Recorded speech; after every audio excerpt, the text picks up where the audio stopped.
Lazy, good-for-nothings who don't do housework or cook deserves a divorce. I'll demand $80,000 in compensation. Looking down at me lying in bed, Alexander suddenly blurted that out. Just when I thought he had come home, he's talking about divorce. Calling me useless for not doing housework or cooking. And claiming $80,000 in divorce compensation is absurd. Despite the fact that I've fallen ill due to the stress from Alexander. I had reached my limit with Alexander's unbearable treatment. But my body wouldn't move as I wished, and I couldn't even get up. I didn't want to let things go Alexander's way. With that determination, I forced a smile while still lying down. Fine by me. Alexander, not expecting me to agree to the divorce so easily, had a look of shock spread across his face. There's no turning back now. I'll make him regret all the times he's belittled me. My name is Amelia. I work at an IT company and I am turning 38 this year. Most of my work is remote and my days are busy but fulfilling. There are tough times, but it's a rewarding job. My friends from my student days often say, "It's amazing you can work so hard." It felt good to be respected for being so dedicated to my work. 2 years ago, I even started a family. I married my husband, Alexander. I met Alexander 4 years ago at a busy restaurant downtown, out for dinner with friends. As we were leaving the restaurant and walking. "Excuse me." I was approached from behind. I turned to see who it was. The man wore a shirt and a jacket, the epitome of a capable office worker. "You left this at the restaurant," he said, handing over a mobile phone. Which to my surprise was undoubtedly mine. "I'm sorry, thank you so much." "No problem, glad I made it in time. Hey, would you like to go to a pub with me?" Alexander, relieved to have returned the phone, unexpectedly invited me out. Surprised again, I glanced at my friends who were about to part ways. They gave me a go-ahead smile as if saying, "Please go. If you are okay with me, sure." Actually, I had messed up at work that day and still wanted to talk more. My friend had a date with her boyfriend and couldn't stay out late, so Alexander's invitation was perfect timing. After parting with my friend, I went to a nearby pub with Alexander. That was the beginning with my now husband, Alexander. At the pub, we shared work frustrations and quickly hit it off, feeling as comfortable as if we were old friends. When we left, Alexander asked for my contact. And we started seeing each other, leading to marriage 2 years later. It was surprisingly smooth, even astonishing to me. Considering my focus had always been on work, I was lucky to even get married. That's what I thought at the time. "Amelia, get me some beer," asked Alexander, lounging on the sofa and fiddling with his phone in the living room. I sighed yet again. How many times has it been? I've lost count. It's been 2 years since I married Alexander, and I'm nearing my limit with his sloppiness. Alexander, who works at a well-known bank, always boasts about being an elite and claims that people working at the bank are the most important. I had no idea before marrying that he thought so highly of himself.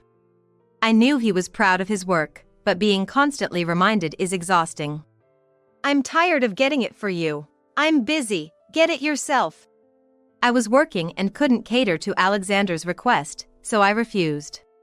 Then Alexander, scratching the back of his head, said in annoyance, "You call remote work busy? I had all sorts of tasks at the office today and I'm exhausted." He scolded. "Just because it's remote work doesn't mean it's easy." Even when I retorted, he would shoot back at me with sarcasm. "Anyone can say that. You can take breaks whenever you want." I got tired of arguing back and silently stood up from my chair and reluctantly went shopping. Here, I bought the beer. Alexander didn't thank me for shopping, nor did he pay for it, just silently taking the beer. Then he was absorbed in his phone again. This is more like master and servant than husband and wife. Why did Alexander marry me? No, why did I marry Alexander? I sighed. It goes without saying that Alexander left all the household chores to me and did none himself. As a dual-income couple, I once suggested we share the chores. Share the chores? Don't joke. You're always home, Amelia. It's only natural for you to do them. He laughed it off. But I do go to the office sometimes, and I can't always do all the chores. Office visits are rare, right? Hire a housekeeper for those days. Alexander stubbornly refused to do any chores. He belittles my job as easy, rushing me to finish the chores, and yet often seeks physical intimacy at night. However, there's no sign of us having children. If there's a reason, it's probably me. I've heard women in their late 30s have a harder time conceiving. I thought if we couldn't have children, we should enjoy our marriage, but Alexander seemed unhappy. Can't even have kids, what's the point of marriage? He said dismissively, and I was infuriated. He's useless at home himself. I doubt he's really competent at his job. A truly capable person manages personal affairs well and easily handles household chores. I had my doubts about Alexander's work performance. Speaking of doubts, in the past few months, Alexander's return home had been noticeably later than usual. I don't know about the busy season in banking, but when I comment, "You've been busy lately. Unlike you, my job is tough," he would just respond so and nothing else. Suspicion was inevitable when he continued coming home past midnight for months. I naturally suspected infidelity. One night, Alexander came home late as usual and collapsed at the entrance. Approaching him, he seemed too drunk to stand. With his eyes closing, he was about to lose consciousness. Sighing, I moved to unfasten his tie, and then Alexander muttered, "Hold up, Victoria. Come on, just a little longer?" Hearing that sweet, melting tone, I was shocked. "Victoria? Who's that?" Whether it was sleep talk or drunken confusion, Alexander simply fell into a comfortable sleep. Now seriously suspicious, I installed cameras around the house. Next week, I'll be away on a business trip for the weekend. If Alexander is cheating, it's the perfect opportunity to bring his lover home while I'm away. Of course, there's no certainty he'll bring someone home, but it would be evidence if he did. That's why I installed the cameras. A week later, with an oblivious face, I said, "Well then, I'm off on my business trip." To which Alexander waved smiling. "Have a good trip." His face looked too happy, and it angered me. 2 days later, returning from the trip, I immediately checked the camera footage. Sure enough, there was Alexander, bringing his lover home and into our bed. I couldn't watch it all, it made me nauseous, so I stopped midway. But this was clear evidence of infidelity. I clenched my fist, almost crushing the camera. This was unforgivable. There's a limit to how much he can mock me. Did he think this would be forgiven?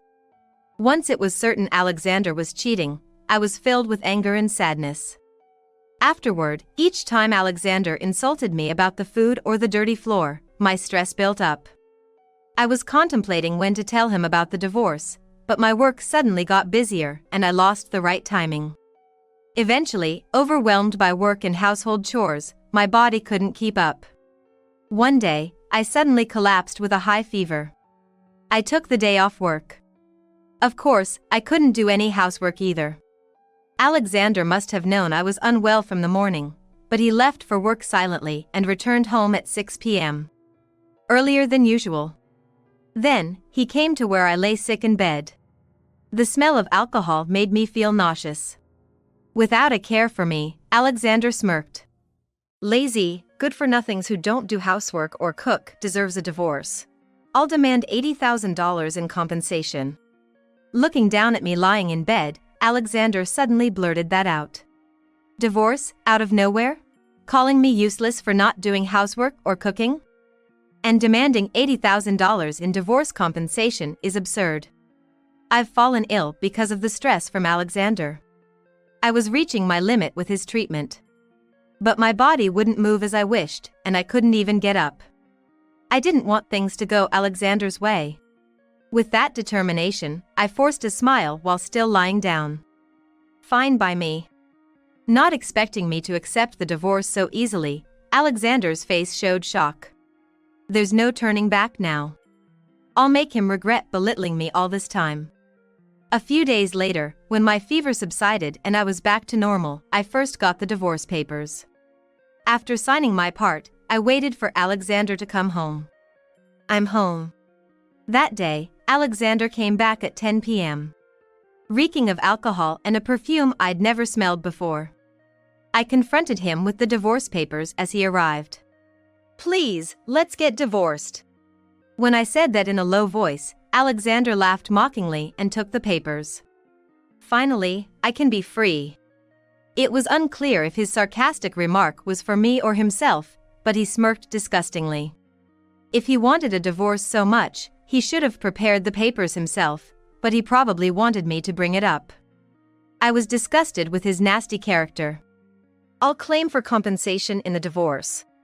Thinking Alexander pathetic for expecting compensation after cheating.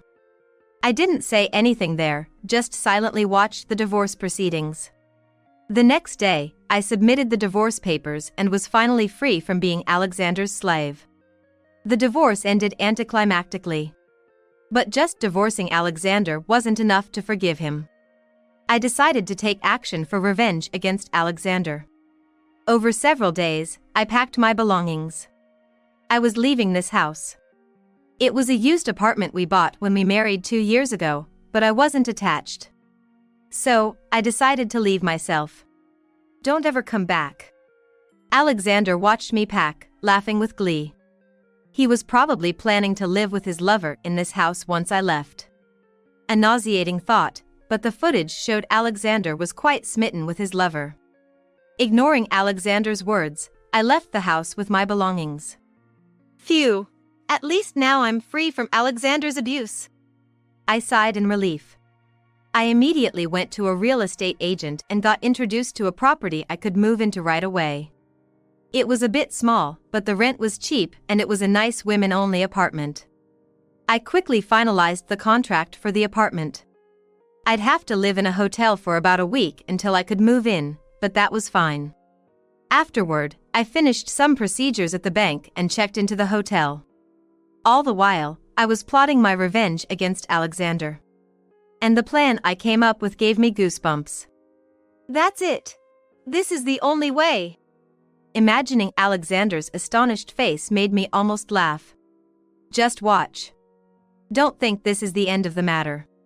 The next day, I immediately set my plan into action. I felt bold for what I did. After finishing the work, I was satisfied. Afterward, life went on peacefully without any incidents. Being single again was so easy, not having to cook or do laundry for Alexander. I regretted not divorcing him sooner. A month later, I got a call in the middle of the night. Woken up by my mobile phone's ringtone, I wondered who it could be at this hour and saw it was Alexander. I ignored it at first, but the calls kept coming. Ignoring it further would only disrupt my sleep. Reluctantly, I answered the call. Hello? I answered sleepily, hearing the sounds of cars and buses in the background. Apparently, he was outside. I waited for Alexander's reply, clearly annoyed at being woken up and subjected to the noise. Amelia, you finally picked up. What is this about? Alexander's yelling voice echoed in my ear. I knew what he was going to say, but acted like I had no clue. What are you talking about? Don't play dumb. I got a call from the bank yesterday. They suddenly fired me. I'm on my honeymoon in Italy, and this makes no sense. Ah, a honeymoon in Italy. There must be a significant time difference. Hence the call at this hour. Typical of Alexander, not considering my situation. That's tough.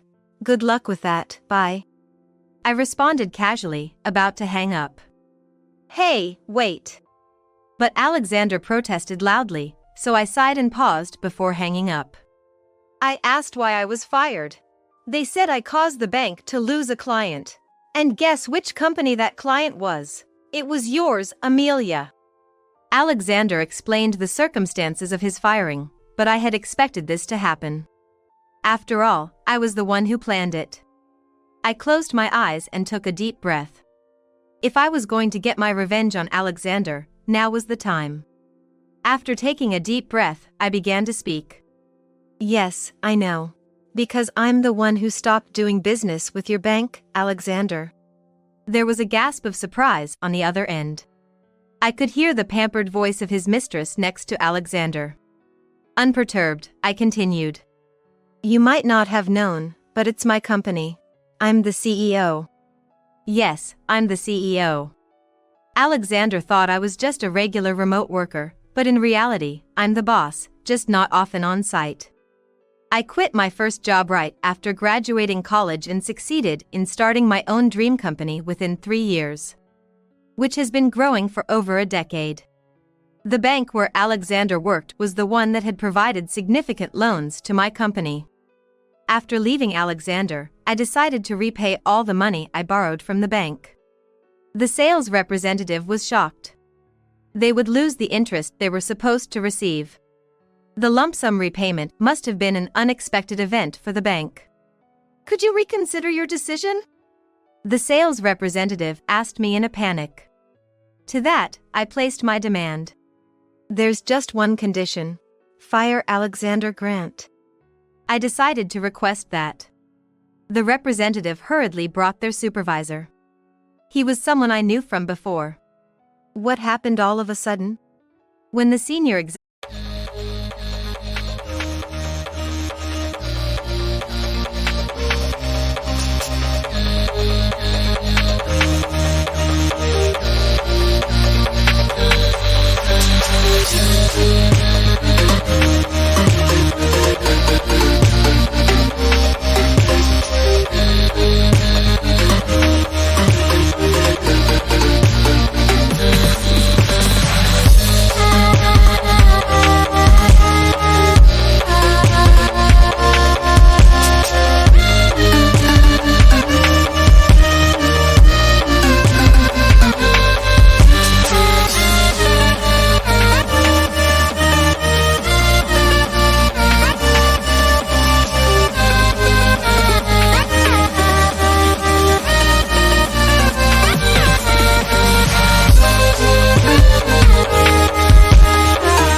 executive asked me, I decided to tell everything. Actually, Alexander Grant was having an affair with your president's daughter. He mocked me terribly, divorced me without paying any compensation, and now he's about to remarry. I couldn't stand it. The information about Alexander's affair with the president's daughter came from the footage of the hidden camera in the house. The audio was captured too, so I heard all the conversations between Alexander and his mistress.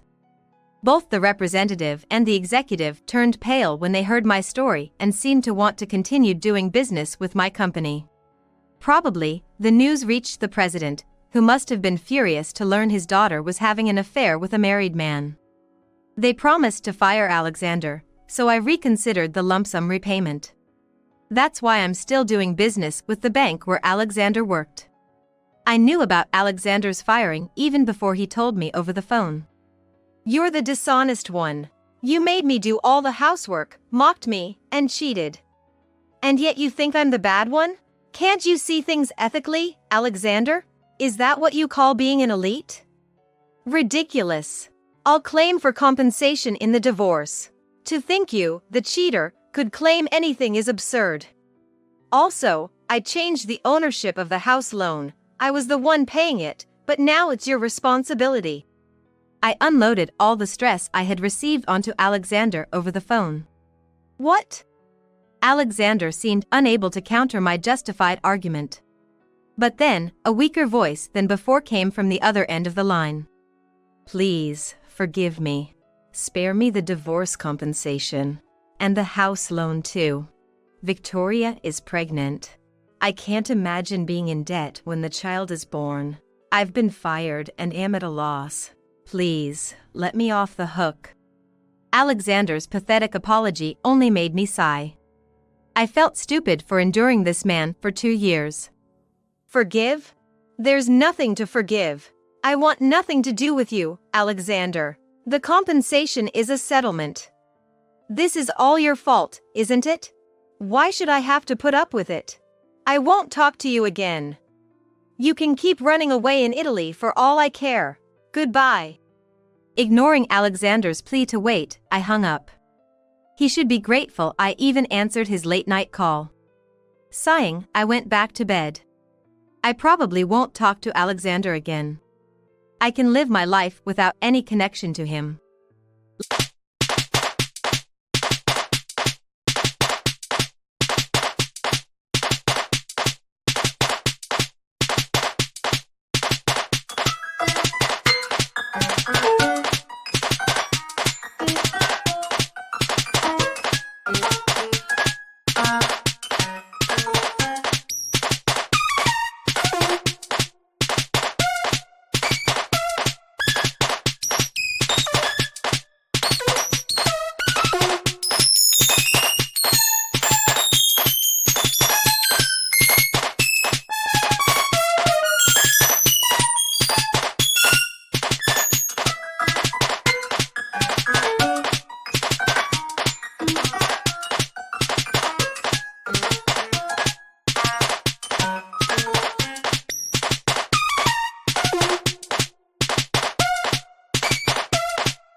Later, after Alexander and his mistress returned from Italy, my lawyer claimed the divorce compensation.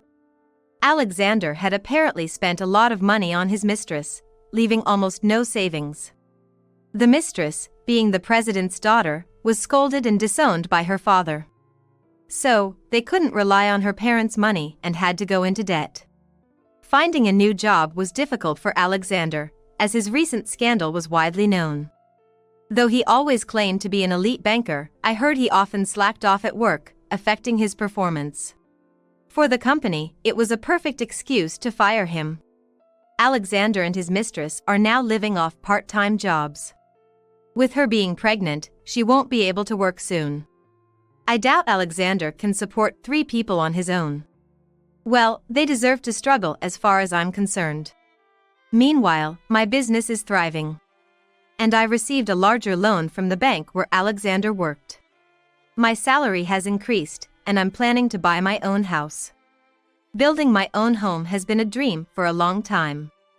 And I'm looking forward to it. I may have lost a husband, but I have friends and supportive business partners.